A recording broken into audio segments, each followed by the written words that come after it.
Go. Yo. First flight na. Oh! Oh.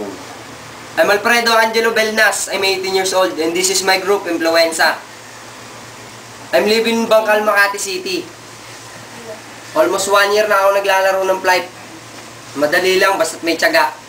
Kaya ako nagustuhang laruin ito dahil sa PBP at DC GW. Panoorin nyo na lang ako sa darating na laban, LU Live. At ako ang karapat-dapat na maging flight superstar na ngayong taon. Ito nga pala yung ano. Pilipino nagsusumikap. Maraming Pilipino ang naghihirap ngayon. Ilan nga ba asenso ang ating bansa? Pinas ay naghihirap. Ang pangako po. Pilipino nagsusumikap. Pagkati ang bawat pangako.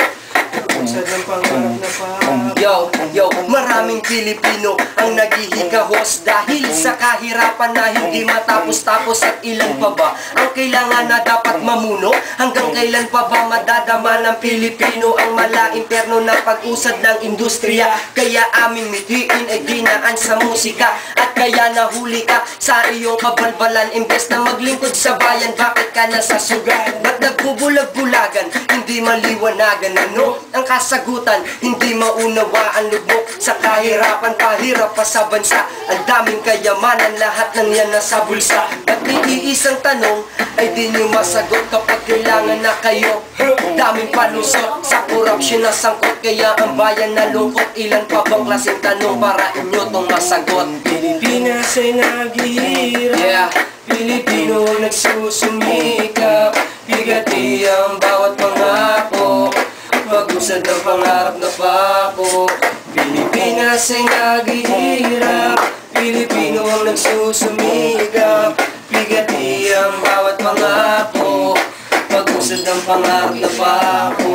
Aswan, anong balita? Anong nangyari sa bansa? Bakit parang may patay? Bakit parang may luksa? Ang aklat, ibinuklat, gahaman ng lahat, Paulo at Naswan. Ano ang pamagat? Ngayon ang galit nilabas, ito ang ulat sa Pinas. Anong klaseng palabas? Kahirapan di malutas, impluensa. Ito ang ulat sa Pinas. Ano?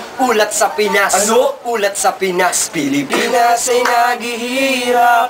Pilipino ang nagsusumikap. Come on. Bigati ang bawat pangako. One more time. Pag-usad ng pangarap na pako. Pilipinas ay naghihirap. Pilipino ang nagsusumikap. One more time. Bigati ang bawat pangako. Pag-usad ng pangarap na pako. Yeah.